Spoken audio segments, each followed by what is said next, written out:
দেখেন এই যে এই পূর্বেন আমাদের এই ভাটশালা গ্রামে ঐতিহ্যবাহী এই ভদ্রলোক শুধু আপনি পল্লা বনে পল্লা আদি আমলের সেই পল্লা ঐতিহ্যকে ইনি ধরে রেখেছেন।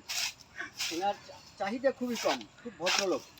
হ্যাঁ, এনাকে দেখা যায় যে একদম আদি আমলের লোকের মতো। দেখেন আদি আমলের সেই ঐতিহ্যকে ইনি ধরে রেখেছেন। পল্লা এবং ভালো মানের মাছ পাওয়া যায়, যেমন বোয়াল, শৈল, এই সমস্ত মাছগুলো এই পল্লা দিয়ে মারে ইনি সবসময় এই পল্লা নিয়েই ব্যস্ত থাকেন।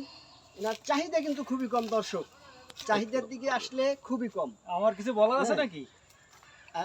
কিছু কিছু বলার নাই, তবে আপনি কত বছর ধরে পল্লা বোনেন ভাই? আপনার বয়সের থেকে বেশি। ও, আমার বয়সের চেয়ে বেশি বয়স পর্যন্ত ইনি পল্লা বোনেন। তবে এনার চাহিদা কম। এনার সারা দিনে মাত্র এক প্যাকেট বিড়ি, সারা দিনে মাত্র এক প্যাকেট বিড়ি হইলে